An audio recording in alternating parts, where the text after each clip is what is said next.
Buenas tardes. Vamos a iniciar.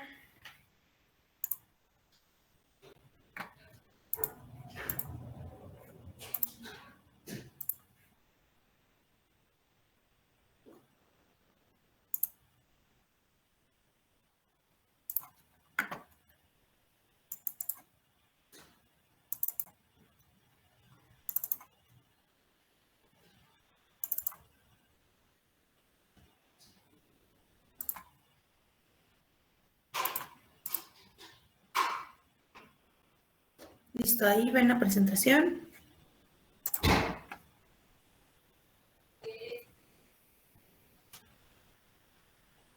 ¿Ahí ven la presentación o todavía no? Todavía no.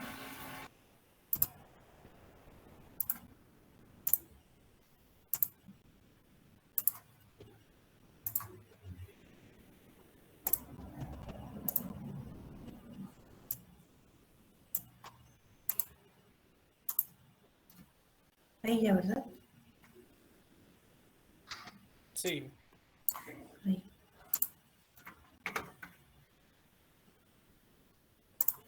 Listo, entonces vamos a continuar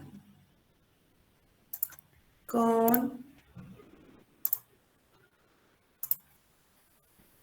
la parte de regulación, ¿sale? Ya vimos inhibición, ahora tenemos que ver regulación.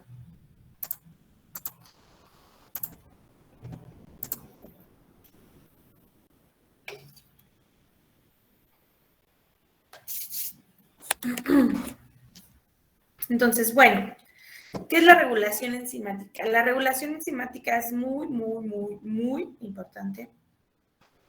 Ya ahora que nos vamos a adentrar de aquí en adelante en procesos metabólicos.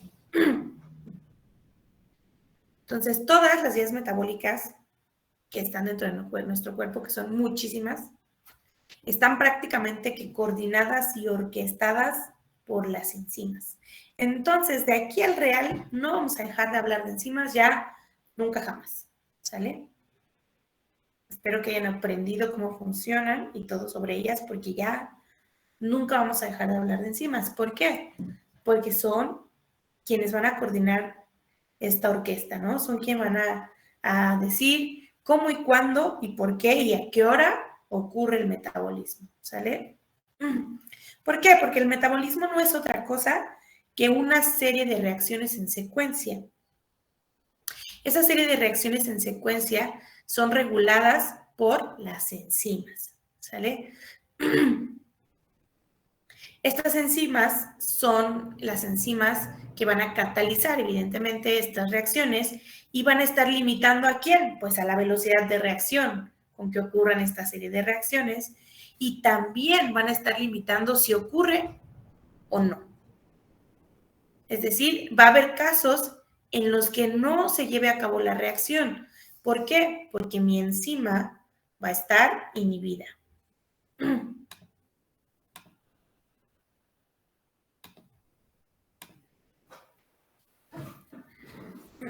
Entonces, por eso va a ser muy importante, porque ya se los había dicho. No es como que porque mi enzima sea súper poderosa y eficiente, voy a estar catalizando reacciones a diestra y siniestra al nivel infinito. No. Va a haber un tiempo para cada reacción y va a haber una concentración de metabolito o de producto, ¿se acuerdan que estábamos viendo? Enzima más complejo, más sustrato, que da complejo enzima sustrato igual a producto. Bueno, ese producto no lo vamos a sintetizar al infinito, no, por supuesto que no. No, ¿por qué? Porque nos traería muchos problemas de salud. Tiene que tener una regulación. ¿Para qué? Para que se produzca la concentración exacta de metabolito. Entonces, los seres vivos tienen mecanismos muy sofisticados para esta regulación, para producir únicamente el producto necesario, ¿sale? Que ahora lo vamos a llamar metabolito, va a dejar de llamarse producto. Ahora va a llamarse metabolito. Entonces, ¿cómo ocurren los procesos o las vías metabólicas? Yo tengo mi sustrato, ¿se acuerdan? La reacción era sustrato más enzima, que me da enzima complejo sustrato,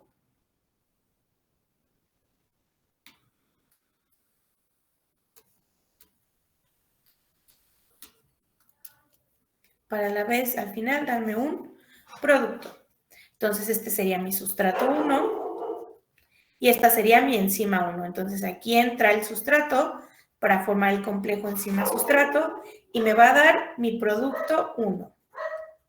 Este producto 1 va a ser mi sustrato 2, que va a entrar a la enzima 2 para darme un producto 3, que se va a convertir, perdón, mi producto 2, que este a su vez se va a convertir en mi sustrato 3, que va a entrar a mi enzima 3 para formar el complejo enzima-sustrato, y me va a dar un producto 3, que a su vez va a ser mi sustrato 4,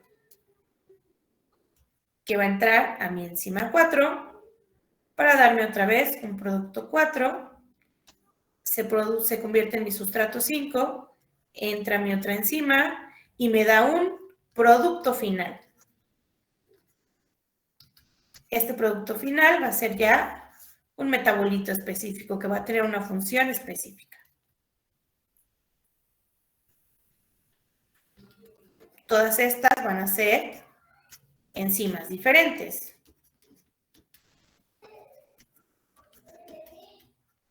Y por ende, cada una de estas reacciones va a ser diferente. Aquí ya vamos a tener a todas las enzimas.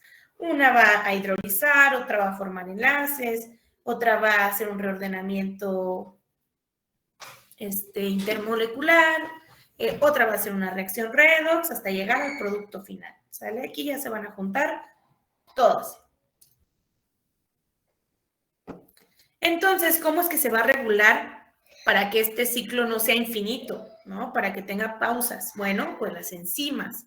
Estas van a seguir siendo quienes orquesten todo y van a regular cuándo ocurre el ciclo metabólico y a qué hora.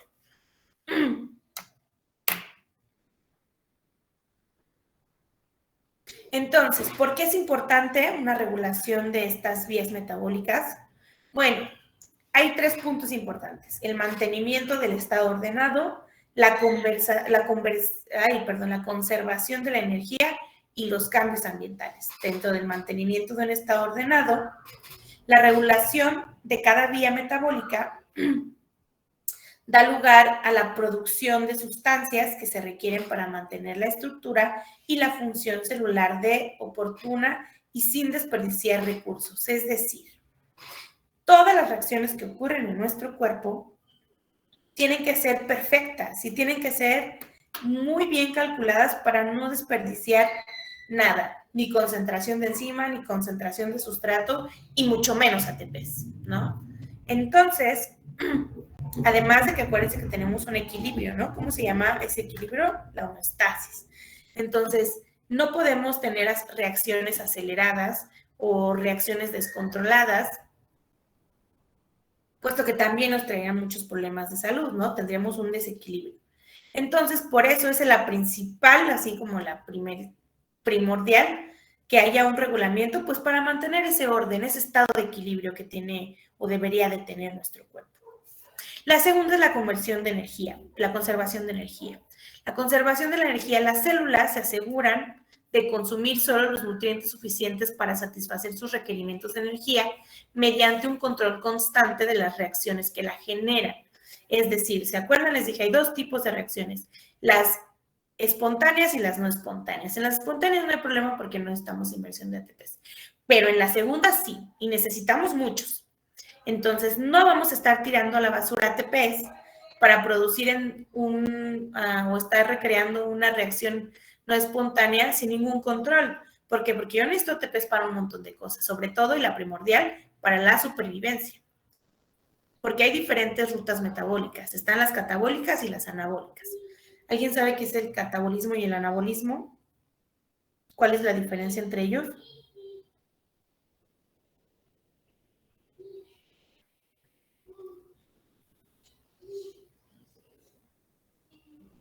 Bueno, el catabolismo es para degradar y el anabolismo para construir, ¿sale? Para construir nuevas moléculas. Entonces, si nosotros tuviéramos un déficit energético, nuestro metabolismo así, únicamente los ATPs que tenemos, los pocos ATPs que tenemos, se enfocarían únicamente a nuestra supervivencia, no irían al anabolismo, no irían a producir moléculas nuevas que no son necesarias, ¿sale? Que no son necesarias ¿para quién? Para la mínima supervivencia, ¿no?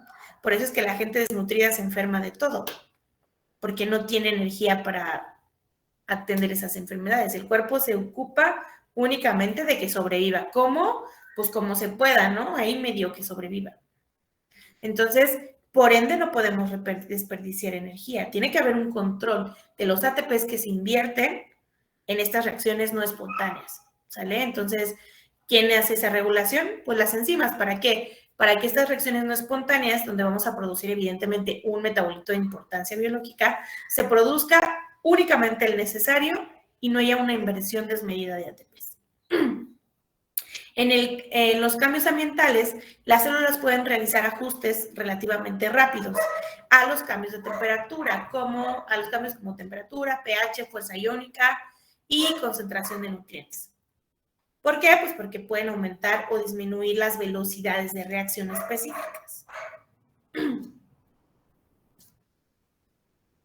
Entonces, esto también es muy importante, puesto que cambios ambientales vamos a tener todo el tiempo y debemos de tener esa capacidad de respuesta para regular esos cambios. Entonces, ¿cuántas formas de regulación hay? Bueno, pues están la regulación de control genético, la de modificación covalente, la regulación alostérica y la de compartimentación. Vamos a ver todas de manera muy general y vamos a abundar en la regulación alostérica.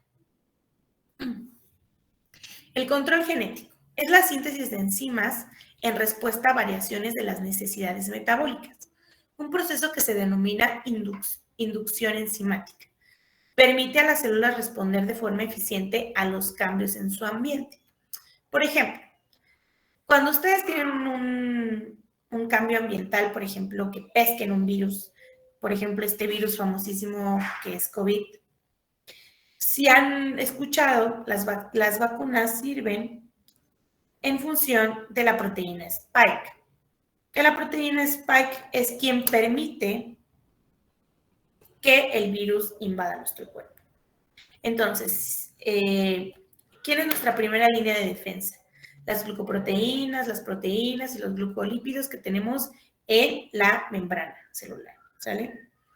Cuando llega un virus nuevo como este, no vamos a tener las proteínas que nos defiendan de ese virus. ¿Por qué? Porque nunca ha estado en nuestro cuerpo, no tenemos esa memoria, ¿sale? De inmunoprotección, no tenemos esa memoria. En teoría, lo que hacían con las vacunas era inyectarnos esa memoria, ¿para qué? Para que nuestro ribosoma produjera las proteínas necesarias para combatir al virus, ¿no? Que eran las benditas spikes estas.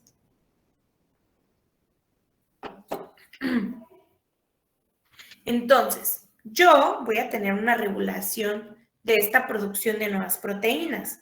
No las voy a producir a diestra y siniestra. Tienen una regulación genética. ¿Por qué? Porque otra vez tengo que tener esa memoria genética para producir esas proteínas. Por eso es que se llama control genético. ¿Por qué? Porque las enzimas me van a regular estos procesos que vienen de una mera memoria genética o, por ejemplo, cuando están afectando un control de crecimiento, ¿sale? Cuando hay un control o hay un proceso de crecimiento que está regulado por cierta vía metabólica y las enzimas van a regular qué tan rápido se lleva a cabo ese crecimiento, ¿sale? Otro ejemplo serían por ejemplo, las células de E. coli. E. coli es una bacteria que, por ejemplo, si yo la cultivo en un agar y para que la bacteria se reproduzca en ese agar, tiene que tener ciertos nutrientes. Dentro de esos nutrientes está el azúcar, que va a ser su sustrato,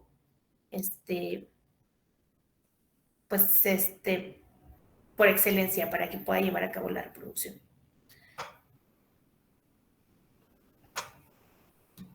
Entonces, si yo pongo el agar con todas las vitaminas y minerales y el azúcar Y no importa cuánto tiempo pase y cuánto deje yo a E. coli en la incubadora y cuánto tiempo la deje agitando, E. coli no se va a reproducir. ¿Por qué? Porque le falta la lactosa. La lactosa es un regulador de la enzima que interviene en la reproducción de E. coli. Entonces, este regulador lo que va a hacer es activar la enzima que va a estar interviniendo o las enzimas en quien va a metabolizar al azúcar, ¿sale? ¿Para qué? Pues para que cuando metabolice el azúcar, E. coli saca energía y se puede reproducir, ¿sale? Así como nosotros, que sacamos energía de la glucosa. Entonces, evidentemente, si E. coli no saca esa energía de la glucosa, no la puede metabolizar, les digo, no se va a reproducir nunca, nunca, nunca, nunca. Entonces, si yo le pongo la lactosa, se activa la enzima que va a metabolizar el azúcar, que va a catalizar el azúcar, y E. coli empieza a reproducirse. Sin embargo, si yo pongo todo, la lactosa, las vitaminas y los minerales, y no pongo la glucosa, pues tampoco se va a llevar a cabo la reproducción de E. coli. ¿Sale? Una depende de la otra. Entonces, ambas son activadores de la enzima, tanto la lactosa como el azúcar.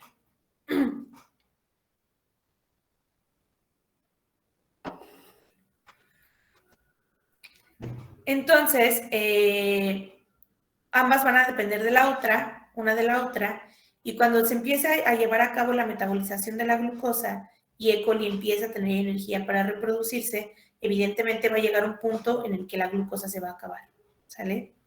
O que se va a acabar la lactosa. Si la lactosa se acaba primero, no importa que siga quedando glucosa, se va a detener la reacción de metabolización. ¿Por qué? Pues porque ya no tengo ese activador, ¿sale? Entonces, el control genético es cuando es una activación o una inhibición que es directamente relacionada con la proliferación o la reproducción, ya sea de una bacteria, de un virus o que está involucrada con un factor de crecimiento, ¿sale? En el caso de la modificación covalente, las enzimas son reguladas por la interconversión reversible entre sus formas activas e inactivas. Es decir, aquí lo que va a ocurrir es que la enzima va a formar un enlace covalente con otra sustancia. Un enlace covalente temporal, ¿sale? Aunque ya les dije, ya sé que les he dicho muchas veces que los enlaces covalentes no se rompen, y si no se rompen, la única forma de que un enlace covalente sea irreversible es que se forme un enlace de mucho mayor afinidad y de mucho menor energía, ¿sale? Y ahí sí, evidentemente se rompen. Y eso ocurre aquí. Forma enlaces que son inestables desde el punto de vista que el enlace se va a romper para formar un enlace con otra molécula donde va a ser mucho más estable. Entonces, ¿qué es lo que pasa? Tenemos, por ejemplo, aquí la fosforilasa glucógeno. Esta enzima, fosforilasa glucógeno, está constituida, como ya saben, por un montón de aminoácidos, una cadena peptídica. Dentro de esa cadena peptídica vamos a tener a la serina. Esa serina se va a fosforilar. ¿Sale? Aquí se va a pegar un grupo fosfato.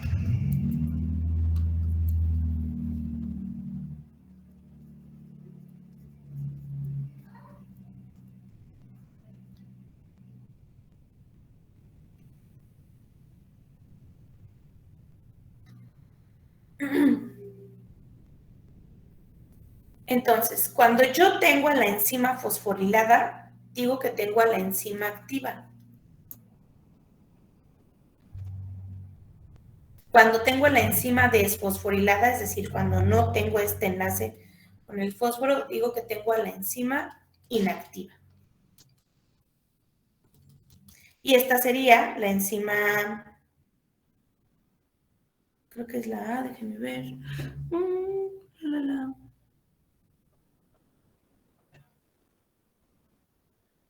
Esta es la enzima A y pasa a la enzima B, que es la fosforilada. Entonces, cuando yo tengo la enzima sin fosforilar, no puede hacer la catálisis. Una vez que se forma este enlace covalente, como ya lo vemos aquí en la reacción, aquí ya tengo la enzima fosforilada, ya puede hacer su catálisis, que lo que va a hacer es romper el enlace glucosídico de esta molécula de glucógeno para dividirla en 2 moléculas. ¿Sale? Entonces, esta enzima participa en el inicio de la degradación del glucógeno, pero para que pueda iniciar esa degradación, tiene que formarse sí o sí este enlace covalente con el grupo fosfato, entre la serina y el grupo fosfato, ¿sale?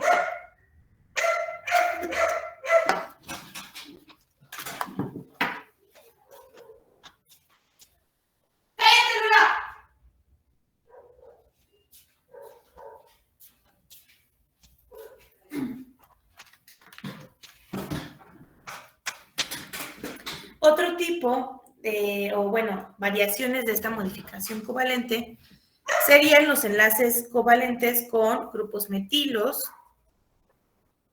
con grupos acetatos y con grupos nucleótidos, ¿sale? Un nucleótido se une ahí. Entonces, todos estos, tanto la metilación como la acetilación y la nucleotidilización, son enlaces momentáneos, ¿sale? No se va a quedar así. De hecho, aquí esta va a perder el grupo fosfato, ¿sale? Y va a pasar de la A, que diga de la enzima fosforilada, a la A, ¿sale? Aquí vamos a tener estas 2 moléculas más la enzima A, ¿sí? Ya que está desfosforilada. ¿Por qué? Porque únicamente va a estar fosforilada cuando haga la catálisis. Y varias de estas enzimas que tienen estos enlaces covalentes se sintetizan y una vez que se sintetizan se quedan almacenadas, sale ahí como dormiditas sin hacer ninguna catálisis hasta que viene la formación del enlace covalente, pueden hacer la catálisis, pierden ese enlace covalente y vuelven a almacenarse, ¿sale? Estas se llaman proenzimas o simógenos. Estos proenzimas o simógenos se convierten en las enzimas activas por la ruptura irreversible de uno o varios enlaces peptídicos, ¿sale? Es decir, este tipo de enzimas también pueden tener modificaciones de sus residuos aminoácidos una vez que ya están en la proteína. ¿Y se acuerdan? Cuando vimos aminoácidos, les dije que había unos aminoácidos que sufrían modificaciones una vez que ya estaban en la proteína. Esta es una de esas enzimas. Y ejemplo de esto son el quimotripseno, que se produce en el páncreas, ¿sale? Y estas, una vez producidas en el páncreas, son secretadas o excretadas hacia el intestino delgado y ahí es donde sufren la modificación, ¿sale? Esta ruptura de enlaces o formación de enlaces covalentes. ¿Para qué? Para pasar a su forma activa y poder empezar la degradación, ¿sale? Porque estas enzimas como la pepsina, el pepsinógeno y la quimiotripsinógeno están involucradas en la degradación, ¿sale? O en la digestión. Pero tienen que pasar primero a su a su forma activa, que es por la ruptura de enlaces o por la formación de enlaces covalentes, ¿sale? Y ahora bien, la regulación alostérica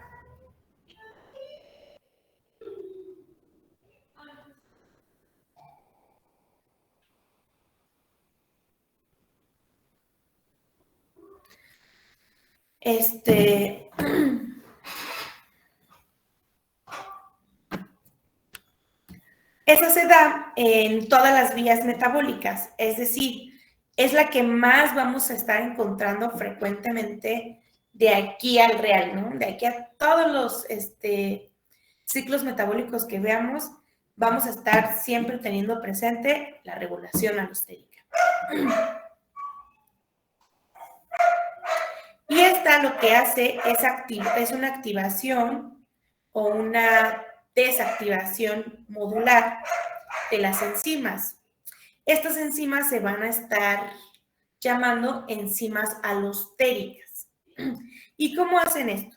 Lo hacen mediante la unión de moléculas afectoras. Estas moléculas afectoras se van a unir a sitios alostéricos o sitios afectores que van a tener las enzimas. Cuando se unan a estos sitios afectores o a estos sitios alostéricos, van a inducir cambios conformacionales en la proteína, lo que se va a traducir a cambios en la velocidad de reacción.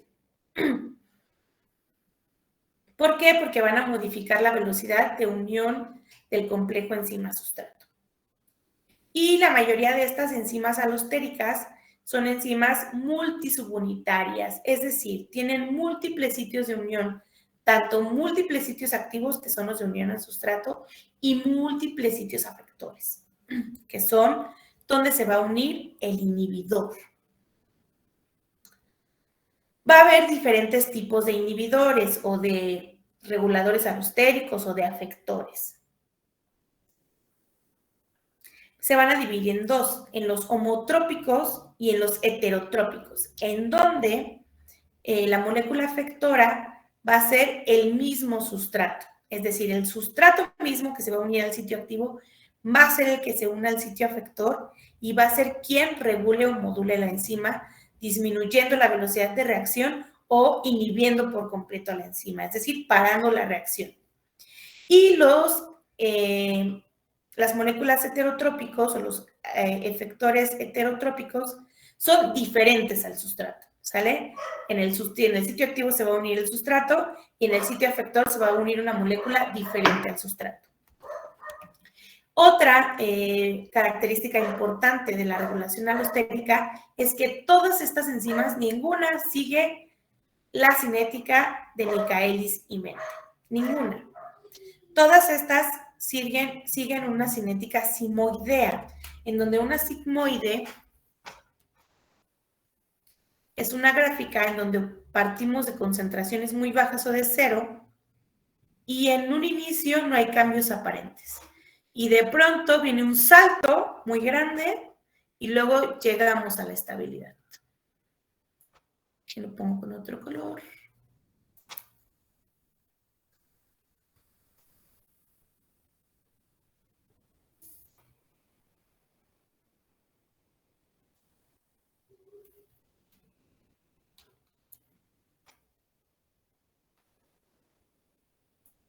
Entonces, esta curva pronunciada entre el paso 1 y el paso 2 es la característica de una sigmoidea, que nada tiene que ver con una de Michaelis y Menten, que son curvas de este estilo, ¿no?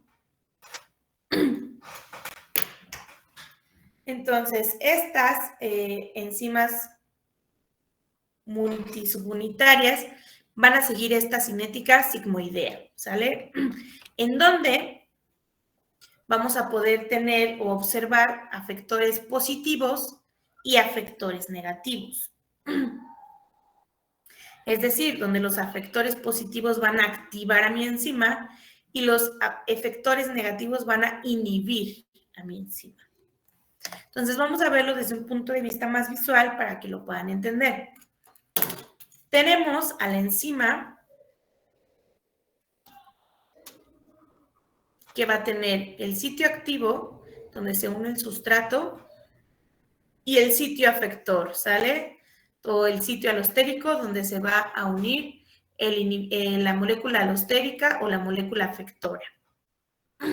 Y vamos a tener dos tipos, las que inactivan a mi enzima y las que activan a mi enzima. Las que la activan van a ser afectores positivos o activadores alostéricos positivos. Las que inhiben a mi enzima van a ser afectores negativos o inhibidores alostéricos, ¿sale?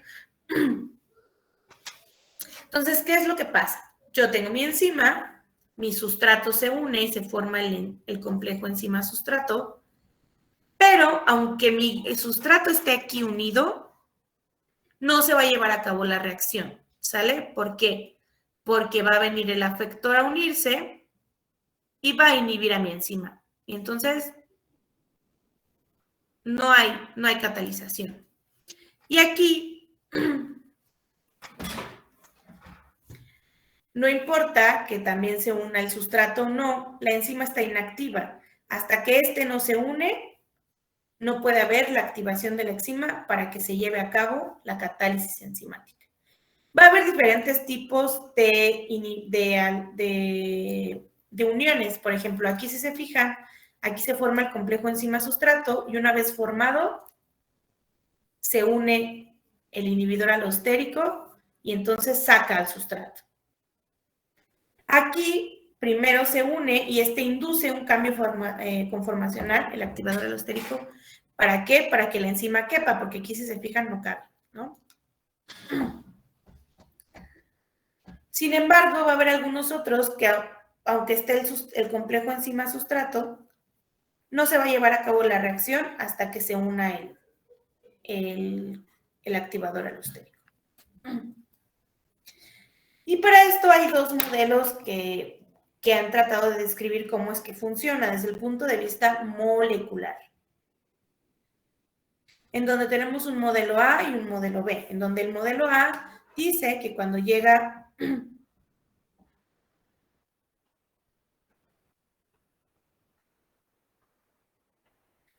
el inhibidor, la molécula alostérica negativa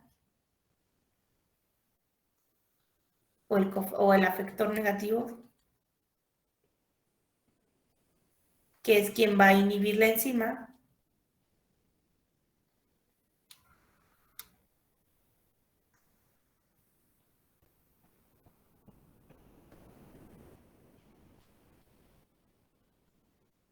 cuando eso ocurra, la enzima va a estar en un estado T, es decir, en un estado tensionado. Cuando llegue el afector positivo,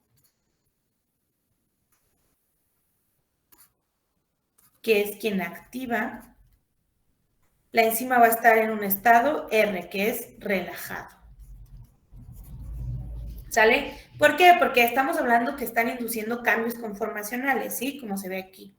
Esos cambios conformacionales son los que hacen que mi sustrato ya no quepa aquí, ¿no? O que quepa, ¿no?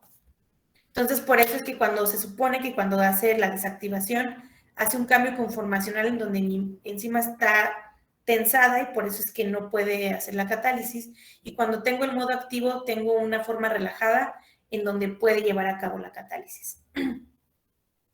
El modelo 2 dice, o el modelo B, que es un modelo secuencial, es decir, la enzima va transformándose de a poquito de un estado tenso a un estado relajado. Pero sigue siendo lo mismo, el estado tenso es para los afectores negativos, o está relacionado con los afectores negativos, y aquí con los afectores positivos.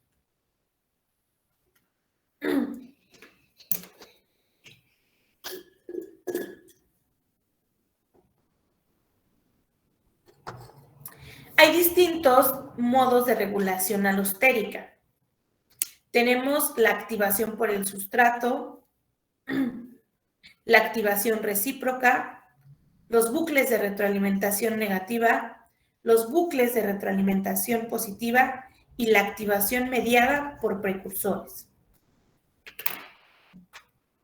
Vamos a ver el primero, que es activación por el sustrato. Como les dije,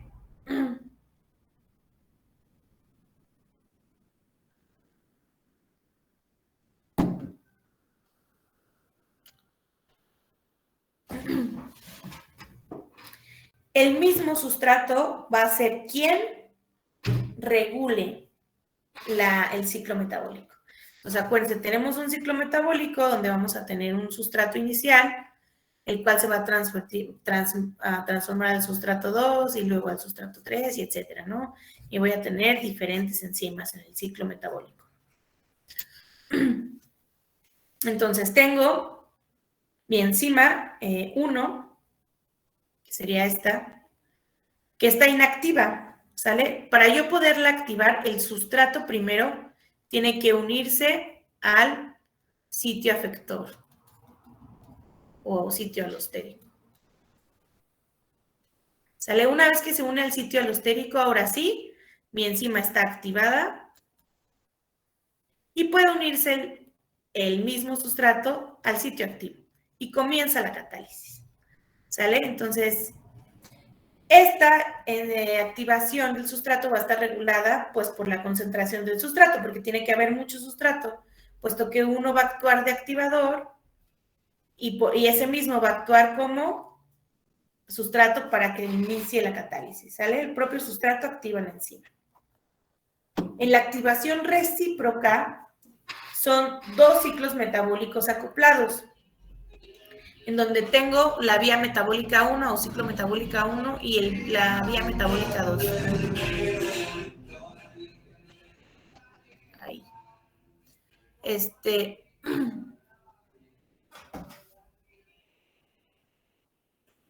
Entonces tengo mi enzima 1, estas están inactivadas, y viene la unión del complejo enzima-sustrato, ¿no? Sin embargo, está inactiva. Y esta también está inactiva. Para que se pueda activar, tiene que venir el activador enzimático, el cual, para la vía metabólica 1, el activador alostérico, que se va a unir al sitio alostérico, el afector positivo, va a ser el metabolito final de la vía 1. ¿Sale? El metabolito final de toda la vía metabólica 2, ese metabolito va a viajar a la vía metabólica 1 para activar mi enzima y ocurra toda la vía metabólica 1. Y el activador de la enzima 2 va a ser el metabolito final, ¿de quién? De la vía metabólica 1. Ese va a viajar hasta acá, ese compuesto químico, para activar mi enzima de la vía metabólica 2. Por lo cual, esto es una paradoja. Una no puede existir sin la otra. ¿Sale? ¿Por qué? Porque los metabolitos finales de cada una de ellas son los activadores o los alostéricos positivos de cada una de las enzimas que inicia con la vía metabólica. En los bucles de retroalimentación negativa, quien va a inhibir la enzima es el mismo metabolito final, ¿sale? Yo tengo aquí mi enzima 1 y está completamente activa. Viene mi sustrato y empieza la síntesis, ¿no? Empieza la catálisis. Ocurre. Y tengo mi metabolito final. Entonces va a llegar un punto del ciclo metabólico en donde este metabolito va a llegar a una concentración en exceso. Cuando este esté en exceso, va a venir a la enzima 1, que es la que inicia el ciclo metabólico, y la va a desactivar.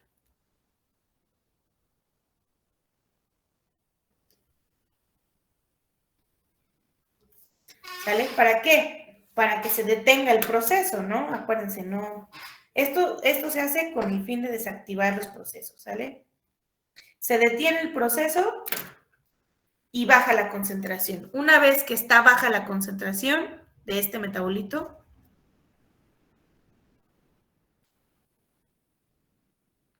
entonces libera, se sale de la enzima, se sale del sitio alostérico.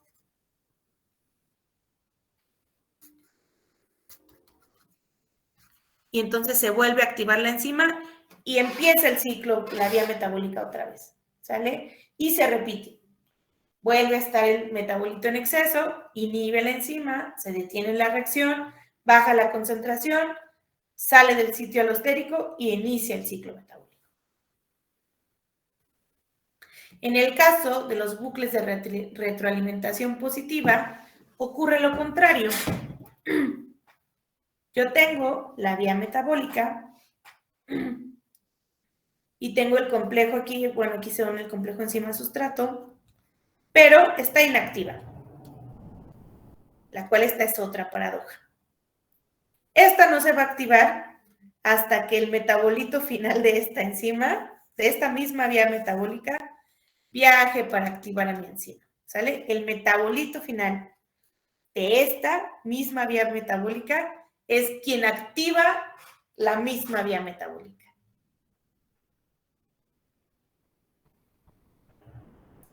Entonces, pues es otra paradoja, porque no puede activarse si no existe primero, ¿no? Es extraño, pero así ocurre. El mismo metabolito final de la vía metabólica es quien activa la enzima para que inicie la vía metabólica. Este mecanismo produce la amplificación de señales químicas.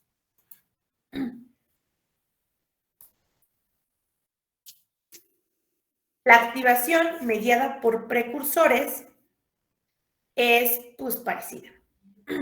Donde tengo mi enzima inicial, mi enzima 1, la que va a activar o a iniciar mi vía metabólica, y va a empezar el ciclo metabólico. Empiezo a producir todos, ay, díganme.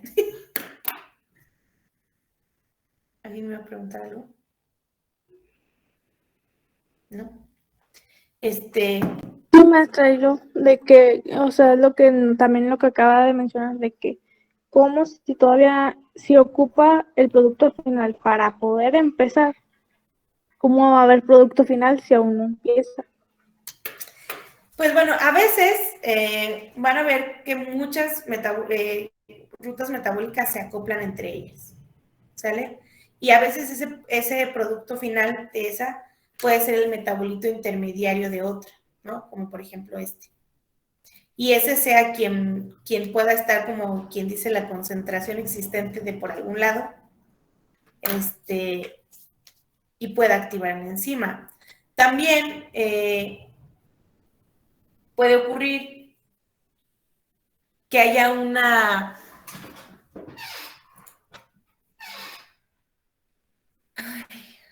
no sé,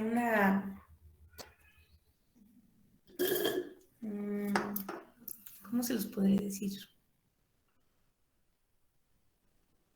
Esto de la regulación siempre es así, ¿eh? No creen. Cuando empecemos a ver regulación en glucólisis va a estar horrible. Así es, como que el metabolito que no existe es el que regula.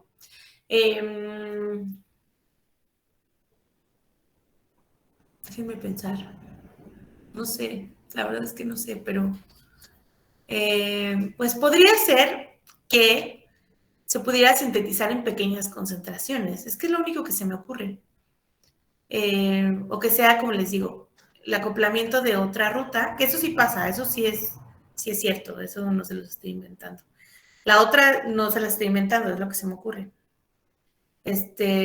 Que hay un metabolito que es activador de otra, como las que vimos acá, que se acoplan, que aunque pues también es una paradoja, si ven, una no puede existir sin la otra, es extraño, pero así pasa, ¿no? Es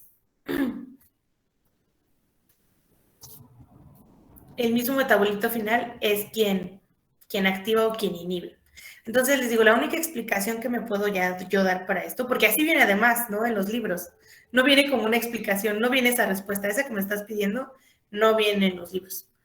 Eso es lo que se me ocurre, que pudiera haber como una síntesis inicial pequeñita, que tuviera una afinidad muy, muy corta, porque si se fijan en este modelo, aquí podríamos aplicar este modelo progresivo, donde aquí estoy completamente tenso, pero tengo un cambio conformacional progresivo, en donde aquí tengo una poquita de afinidad por el sustrato. Y aquí va aumentando y va aumentando hasta que llego al estado relajado con una afinidad completa. Entonces, este modelo es el que nos podría explicar estas paradojas. Esta que tenemos aquí, ahí.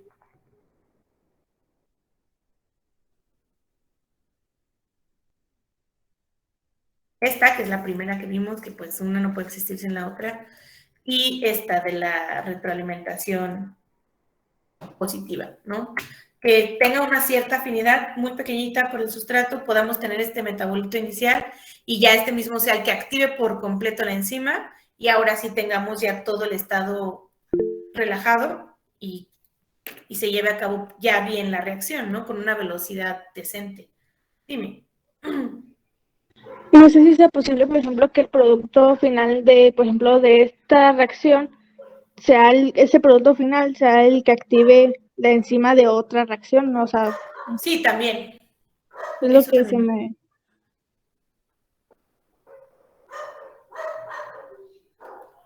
Eso también pasa. Entonces, la activación mediada por precursores, esa está un poquito más fácil.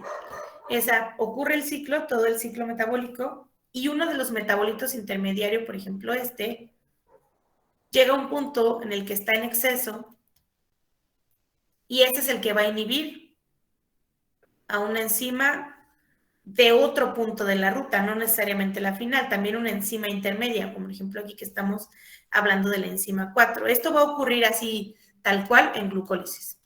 Eso lo vamos a observar así, tal cual, en glucólisis. Como un metabolito intermediario, de repente, ¡chut!, para la reacción como en el quinto paso, algo así.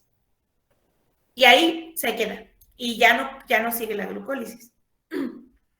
Y esto de quién va a depender del exceso de este metabolito, ¿sale? Dependiendo de la concentración, una vez que esté en exceso, ¡pum!, para la ruta aquí a la mitad.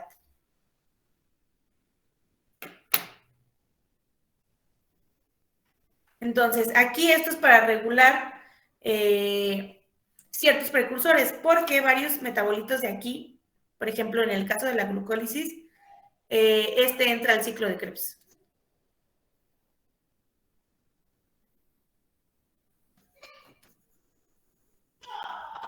Entonces, cuando este ya está en exceso, se inhibe desde antes, ¿no? Desde acá. Con este se inhibe. ¿Por qué? Pues porque primero tiene que metabolizar el ciclo de Krebs todo el metabolito final de la glucólisis. Entonces, se para desde antes, ¿sale? Para que como que dé tiempo de consumirse todo el piruvato, y ahora sí otra vez empieza la glucólisis.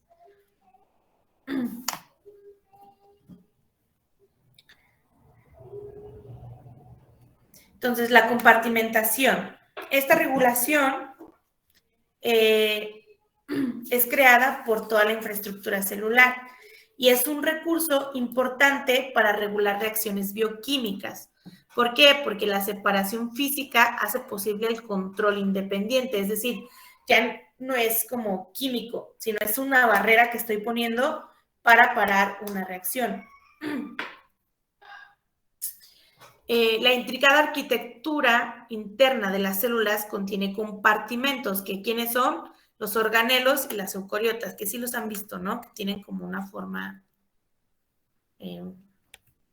vamos a buscarlo aquí, puse una célula, déjenme buscarla. ¿Por qué no abre?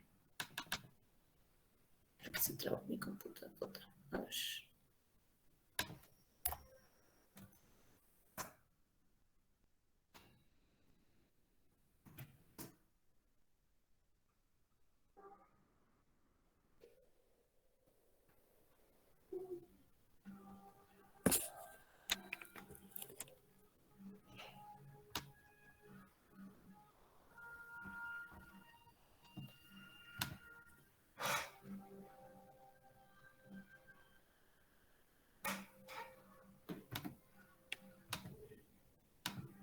Voy a poner una imagen aquí al ladito.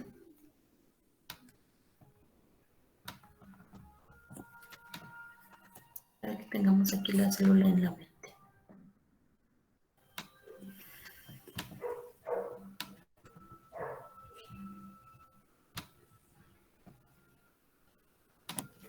Entonces dicen, donde los organelos de las eucariotas y microcompartimientos de diversos tipos, como de enzimas individuales o complejas con multiproteicos unidos a membranas o a filamentos citoesqueléticos, la compartición celular se resuelve por varios problemas interrelacionados, en donde el primero sería el división y control. La separación física de las reacciones es mutua, es una mutua competencia que permite una regulación coordinada e impide el derroche de recursos. Aquí lo que les digo es una mera barrera física, ¿sale? Va a ser una barrera que impida la progresión de una reacción. En este caso, lo que hace es una división. ¿Para qué? Para parar la reacción. En el caso de barreras a la difusión, en el interior de la célula, la difusión de las moléculas de sustrato es un factor potencialmente limitante de las velocidades de reacción. Y eso, por ejemplo, podría ser en glucólisis. Acuérdense que para que la glucosa pueda entrar a la célula, tiene que pasar por un proceso de difusión. ¿Y que quién hace ese proceso de difusión? Un montón de enzimas, ¿no? Está el GLUT y está el SLGT. Entonces, ¿qué pasa si la concentración que está o que tiene que difundir a través de la célula no es la correcta? Pues evidentemente vamos a ver mermada el ciclo metabólico de la glucólisis, porque no tenemos la concentración de glucosa adecuada.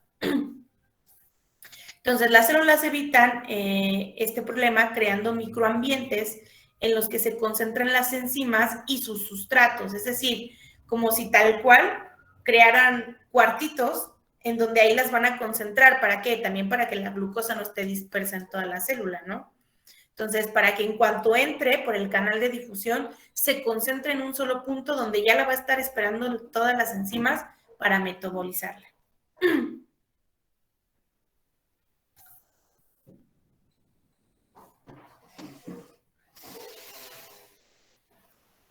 Y mediante la canalización de metabolitos, que es la transferencia de moléculas de productos de una enzima a la siguiente en un complejo multienzimático, que son las reacciones metabólicas, ¿no? Acuérdense, son series progresivas, donde vamos a tener un montón de enzimas y un montón de productos que van saliendo de estas reacciones seriadas. Entonces, por eso es que van a tener estos canales o cuartitos de concentración para que sea más efectiva, ¿no? Pues la vía metabólica, ¿no? Así la pueden regular, les digo, para que no esté como que toda dispersa los sustratos y las enzimas por ahí, ¿no? Las concentran. La condición de reacción especializada. Determinadas reacciones, requieren de un ambiente con propiedades únicas. Por ejemplo, el bajo pH dentro de los lisosomas que facilitan las reacciones hidrolíticas. Entonces, aquí lo que crean son las condiciones necesarias en estos microambientes, por ejemplo, ¿no? Primero crean el microambiente donde va a concentrar, y ese microambiente tiene que tener el pH necesario para que se lleve a cabo la reacción, o la temperatura necesaria, dependiendo, ya saben, las condiciones físico-químicas necesarias para que se lleve a cabo la reacción. Y por último, el control de daños, que es la segregación de productos potencialmente tóxicos de las mismas reacciones, que protege a otros componentes celulares. El control metabólico global requiere la integración de todas las vías bioquímicas de la célula, lo que se logra en parte mediante mecanismos de transporte que transfieren metabolitos en moléculas de señales entre los compartimentos. Entonces, esta parte de control de daños es súper importante, porque hay sustancias que se generan así en estos mecanismos progresivos de reacción, por ejemplo, este tipo de metabolito o este, pueden ser muy dañinos estos intermediarios, ¿sale? Son muy tóxicos. Entonces, por ejemplo, si la siguiente enzima aquí no procesa y este se acumula, causa enfermedades, ¿sale? Y enfermedades graves en algunos casos. Entonces, por eso es que dice que estos productos de segregación de las mismas reacciones son potencialmente tóxicos. Entonces, debe de haber un control de estos productos para que no cause daños celulares. Y pues todas se tienen que juntar, todas las regulaciones en una sola, pues ¿para qué? Para que tengamos ese equilibrio homeostático en el cuerpo. ¿Sale? Entonces, con esto damos por terminado. Pues ya, enzimas, esto hasta aquí va a venir en el examen del sábado, que se quedó a las 9 de la mañana, ya lo debieron haber visto en su plataforma, que hasta ahí. Yo el sábado les voy a pasar la contraseña unos 5 minutos antes del examen, ¿sale? Para que ustedes ya deben de estar conectados para que puedan simplemente entrar, ¿no? Y no haya que se me trabó la compu, que no sé qué. Con 5 minutos antes es suficiente. Entonces, pues yo espero que no tengan ninguna clase el sábado. Si no, pues avísenle, si tienen una clase, avísenle a su profesor que si por favor les puede dejar salir 5 minutos antes porque tienen un examen y tienen que estar únicamente 5 minutitos antes, ¿sale? Les digo, y nada más por aquello de pues de eso, de que estén seguros. Ustedes podrían llegar a las meras 7 en puntos, pero si se les traba o algo es tiempo menos del examen, porque el examen se abre a las 7 en punto y se cierra, que diga, a las 9 en punto y se cierra a las 10 en punto, ¿sale?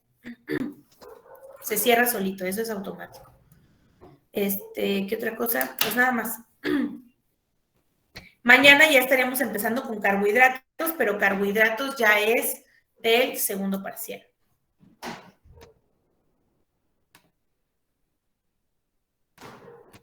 Maestra, ¿iba a subir esa presentación?